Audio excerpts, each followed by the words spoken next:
A kí yín káàbọ̀ sí ọ̀rọ̀ àti àdúrà Másọkúnmọ́ tí ẹ̀ ń gbọ́ láti orí òkè Másọkúnmọ́ Ògìjò. Brother B.A. Ọlọ́runtọ́lá ti ṣetán láti kọ́ wa ní ọ̀rọ̀ náà. Ẹ kú etígbọ̀. Welcome to Másọkúnmọ́ Word and Prayer Message, reaching you from Másọkúnmọ́ Prayer Mountain, Ògìjò. Brother B.A. Ọlọ́runtọ́lá is ready to teach us the word. Happy listening. Táàyè bá wà ẹ ṣe àmì. Báàlì disappoint àwọn àwòrò ṣàṣà Báàlì pẹ̀lú bí wọ́n ṣe fi ọ̀kọ̀ àti ọ̀bẹ yára wọn tó, yes or no. Ìwé Ọba Kìíní chapter 18 verse 26-28. Mo kéde ẹ lórí ìdáwọ́lé ẹ, lórí ìgbésẹ̀ ẹ, lórúkọ Jésù ìwọ ò ní ṣe lásán. Àmín. Mò ń kà láti ní ìwé Epísítélì Paul sí ará Kólósè orí ìkejì ẹsẹ̀ ìkọkànléníogún rẹ̀. Má ṣe fọwọ́ kàn án, má ṣe tọ́ ọ wò, má ṣe fọwọ́ bà á. I'm reading from the Epistle of Paul the Apostle to the Colossians, chapter 2, verse 21, that says, touch not, taste not, and do not. Ẹsẹ̀ Bíbélì tí a kà yìí ni a ti bẹ̀rẹ̀ iṣẹ́ ìránṣẹ́ titun ní sáà yìí, eléyìí tí àkórí ẹ̀ jẹ́ àǹfààní ìdè síríìsì àkọ́nà rẹ̀ bẹ̀rẹ̀ yìí. Now, from this verse is where we are starting another new series on the theme that says veiled opportunity. Case study wa níbí òun ni Nábótì nígbà tí a ó kọ́ ẹ̀kọ́ látara ẹ̀ láti ní ìwé Ọba Kìíní orí ìkọkànléníogún ẹsẹ̀ ìkarùn sí ẹsẹ̀ ìkẹsàn rẹ̀.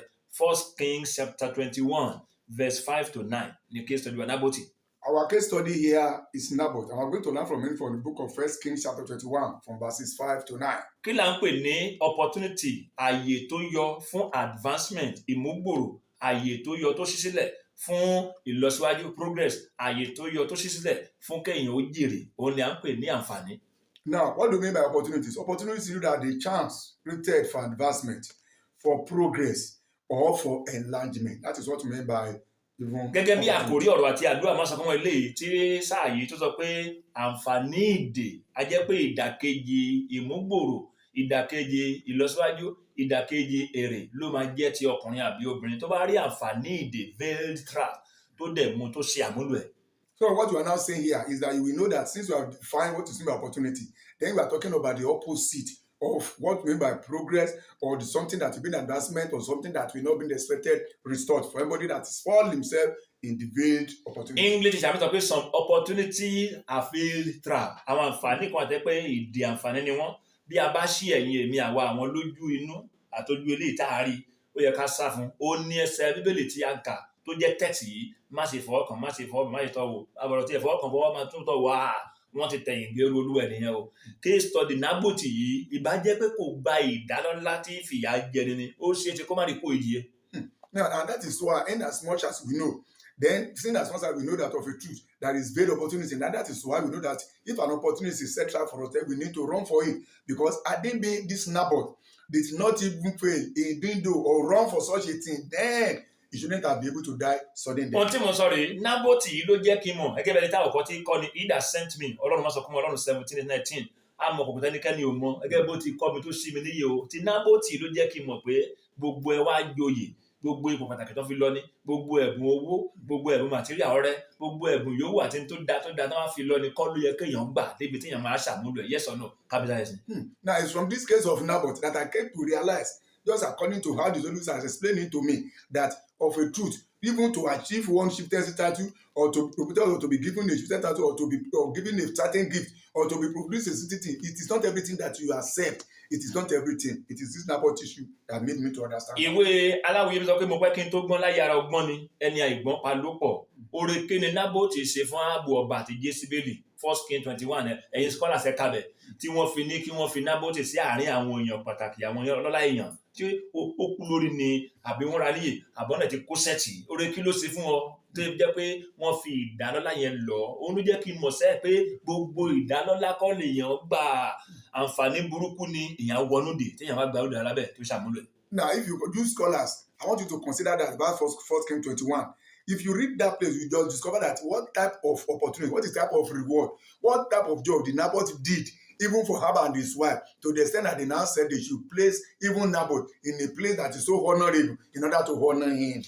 Nábótì tó jẹ́ pé ọba Áhábù 1-on-1 tí wọ́n bẹ̀ ṣe ń wò mí yìí tẹ́wọ́ wáyé bẹ́ẹ̀ ni Áhábù ọba àti Nábótì jọ jókòó tí wọ́n jọ sọ̀sọ́ pé okay option 1 trade by barter ọgbà ìjànà bàbá ẹ̀ tó jogún ṣọ́bà ọmọ kó jogún ẹ̀ ni ó yá jẹ́ ká ṣe pàṣípààrọ̀ ìyẹn súnmọ́ ilé mi máa fún ẹ ní ara o kábíyèsí kámárì kò ń gbé ogún òbí bàtò òun kò ń fi ṣe trade of pàṣípààrọ̀ ó dáa yẹ kí n ra owó dé tìkìtìkì máa ní owó wà lọ́wọ́ ọba ó nira o ok o fẹ́ tà nítorí pé o mọ pàtàkì ọba ó yá fún mi lọ́fẹ̀ẹ́ ó nira o ọ̀nà mẹ́ta náà là kalẹ̀ Nábótì ọ̀hún náà wá ní kán fi sáàárín àwọn ọlọ́lá tán kọ ìwé ọ̀ràn kò tí mọ̀ pé àǹfààní ìdè ló dé ó ṣàmúlò àǹfààní yìí ló fi jẹ́ pé gbogbo àǹfààní tó bá yọ advancement progress profit kan ló bá dé o èyí tó bá yẹ pé ibi ló mú wá ìdàkejì ẹ̀ ní olúwa kábàámọ̀ gbẹ̀yìn. Now, I want you to understand this fact. There are 3 options before her, as at that time, and between Ahab and Naboth, as at that time. The vineyard that belonged to Naboth, that was inherited from the father. The king said he should give it to him. He said no. Now, the king said, okay, let me just exchange it with my own. That is also place. He said no.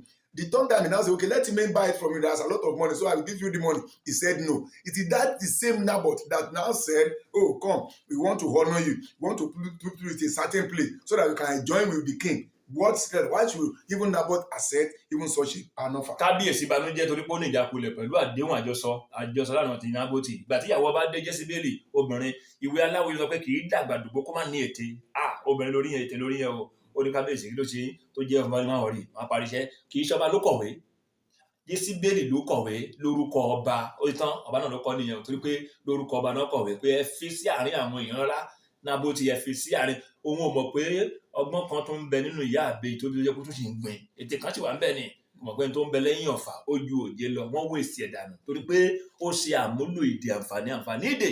Now you can see here and that is what affected to Naboth as at that time. Even when the king was so disappointed, the wife came, Jezebel, what happened to you, king? He now directed the situation even to the wife. The now said, don't worry, I will finish the matter. Was even Jezebel that wrote the letter on behalf of the king. So it's exactly just like the king that wrote the letter. And at the end of the day, Naboth was put in a place to honor him. Why should they even accept? Because he accepted such an honor, such a privilege, and that is what led to his sudden death. Ìwé aláwo yẹn sọ pé bílẹ̀ bá ń yọ ara wájú èrò ẹ̀yàn máa fiyèsí ni o ìyẹn àwọn èrò ẹ̀yìn tó jẹ́ pé ọmọ tó ń ṣe nìyẹn o kábíyèsí Ọlọ́run ní ti ọ̀rọ̀ case study wa tó jẹ́ pé òun la fi ṣíde series 1 ẹ̀kọ́ yìí ọ̀rọ̀ àti àdúrà máa sọ fún wọn sáàyè tó jẹ́ pé veiled opportunity àǹfààní dè yìí Ọlọ́run gbogbo owó kọ́ ló yẹ kéèyàn gbà yes or no capital ni o gbogbo ẹ̀bùn kọ́ ló yẹ kéèyàn gbà yes or no capital ni o gbogbo àwọ́ọ̀dù kọ́ ló yẹ kéèyàn ó sì tẹ́wọ́ gbà pé àmọ́ gbà gbogbo yes or no capital ni o gbogbo àwọn tó jẹ́ pé ìdáwọ́lá ní àìpẹ́ yìí mo rí mo lójú ara mi mo dẹ̀ rí nínú ìwé ìròyìn ló yẹ pé mi ò kà lọ ẹfẹ́ pé Pastor Paul Enenche 30 million tí ìjọba ìpínlẹ̀ Kẹ́bí tí wọ́n sọ pé wọ́n gbé fún wọn láti pé ministry ó ní wọn fẹ́ ó ní kan náà tó jà wọn láì lè rí kan ní àwọn kan tó jẹ́ pé wọ́n wà ní line media tájọ sọ̀sọ́ lórí ẹ̀ ó ní ọ̀làwìyé ṣé ẹ mọ̀ pé ìdè lówó yẹn máa jẹ́ ni cash money 30 million ó ló fi Nàìjíríà gbọ́n ta àkọ́kọ́ ẹ máa gbèrò owó yẹn rìn ó ní lọ́jọ́ wájú wọn lo èké sí ẹ̀ ajẹ́pẹ́ ní lẹ́ni oyè bó ṣe ń lọ yá ni mo kọ̀yìn sí ẹlòmíì ti ń dà fún tòótọ́ lọ́wọ́ báyìí pé ẹ máa gbé yẹn bọ̀ wọ́n darí àtọ́dọ̀. And this is very a very opportunity, and that is why it's not every money you accept. It is not every gift that you just accept, and it's not even every honor that you come and say, okay, come and order me here. It is not every award that you take. It is very wrong. It's not that I did not even read it on air, but I was told it's in the news recently that the state government even want to even supported Paul Enenche ministry with 30 million naira cash. But to God be the glory, the man said no, he did not want it, that they should go and use the money to take care of the motherless people, the RDP people, and others like that. And when we were discussing with the sub-media executive, they now said, did I know that it's a tribe for him that, number one, they did not suppose to carry such an amount that is cash. At the end of the day, they will use it and set him up again so that he can enter that trap. Kábíyèsí Ọlọ́run, ó ní sí Ọlọ́run kan tó yẹ kó wọ́n gbọ́dọ̀ gan torí pé wọ́n ṣe àmúlò àǹfààní ìdè ìyàwó tán padà ní jẹ́ mẹ́rin. Ìyàwó tán padà ní tó bímọ fún wọn lẹ́nu jẹ́ pé ìyàwó kan mọ́nà wọn tán ṣe wedding kábíyèsí Ọlọ́run ní spiritually oníṣẹ́ Ọlọ́run yìí dòkú fínfín kò sí ọ̀rọ̀ mọ́ kò sí mẹ́sẹ̀jì mọ́ àdúrà mọ́ gbogbo ẹ̀ tó kú ó kú yẹn ni pé bóyá ń jáde ẹ̀yin lẹ́mú bóyá ń jáde bí o táyà pé ó ní mèsì tó ní ẹ̀mí Ọlọ́run ẹ̀yin lẹ́ ń gbọ́ tẹ́lẹ̀ pé ẹ̀ mọ̀ pé kí lè wá kàn yìí o kò dẹ̀ sí nǹkan méjì tó fà á ẹni tó gbé mọ́tò fún oníṣẹ́ Ọlọ́run obìnrin ni ṣé wọ́n á gbé mọ́tò dé pé ẹ gbà gift rẹ sà kí iṣẹ́ lè máa flow ṣé ìyàwó anítẹ́ gbà òun ló gbà tó jẹ́ pé ó padà di ìyàwó tí wọ́n fi dojúrú. Now, I know of a minister of God. It is because of the gift that he accepted, which is a great opportunity that he make use of it, that caused him to die spiritually. At the end of the day, he had 4 wives. And how did they come about? It's because of that gift. A woman even brought him a gift, which is a car. And by accepting that, and that is what came to have 4 wives.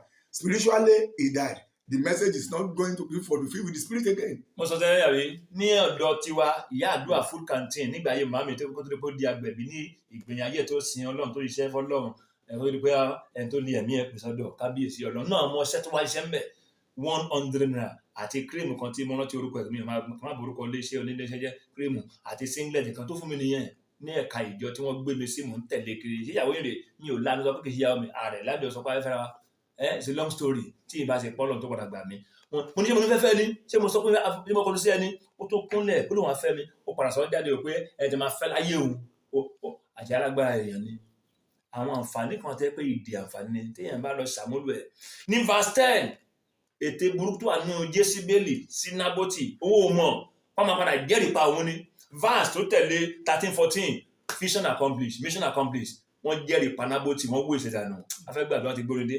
Now, I know this for sure. It was something that's happened to me when my mother was even set up that African containers at that time, and I was there.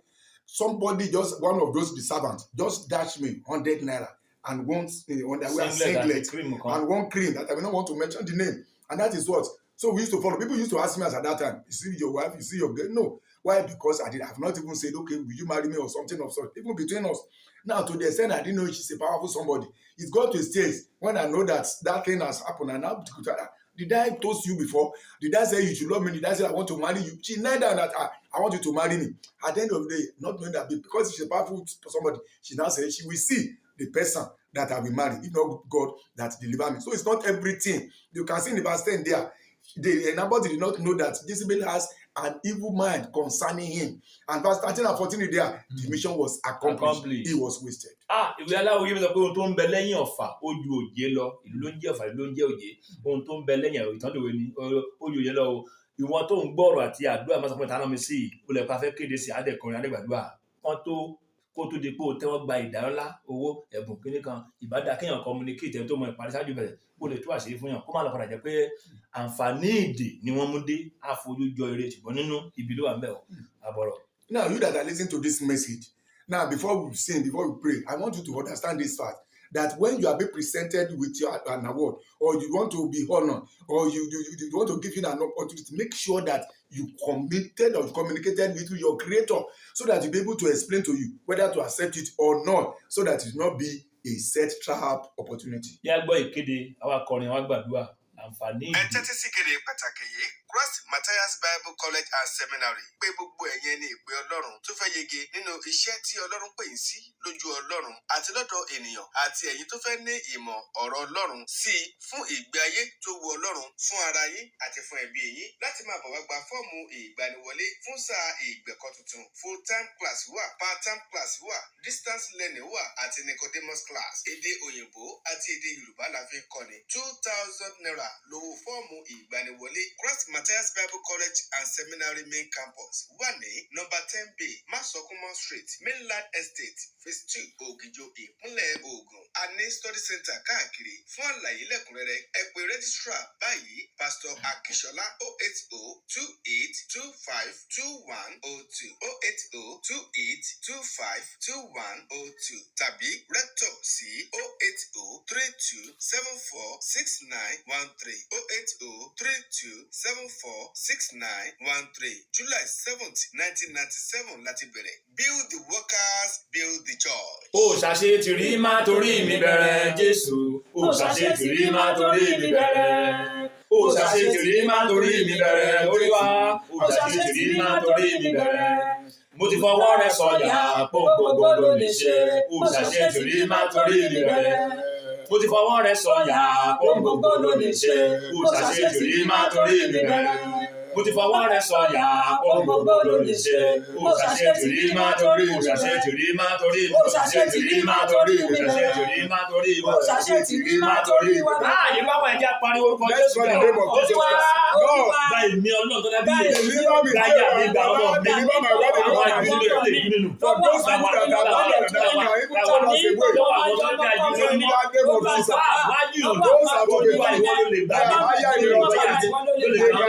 ìdílé ọdún wọn àwọn ènìyàn tí a mọ̀ àwọn ènìyàn tí a mọ̀ ṣàwọn àwọn wọn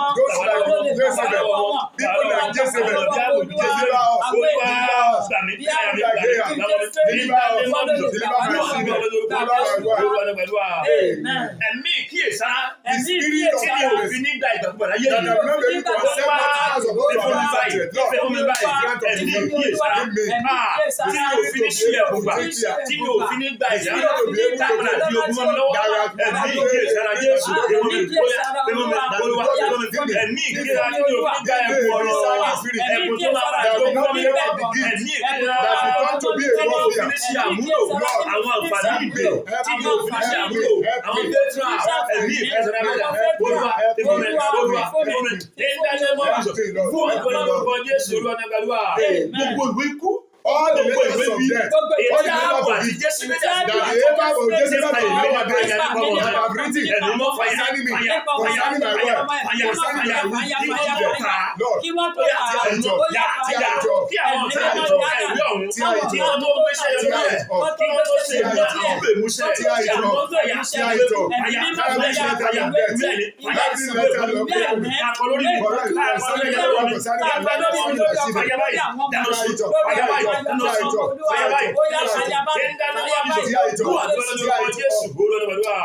kápẹ́ àǹfààní tó máa padà dógún fún mi láyé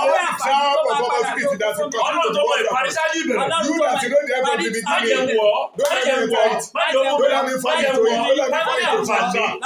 tó máa fọ́ àǹfààní lójú mi tó mọ̀ ìparí ṣáájú ìbẹ̀rẹ̀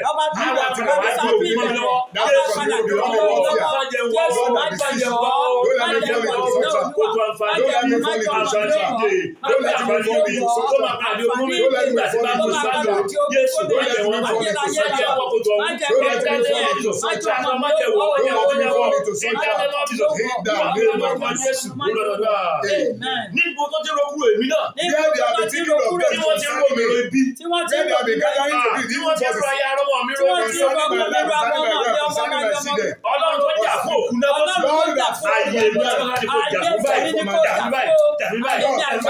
lábẹ́ ọ̀run tí wọ́n ti rọ tí wọ́n ti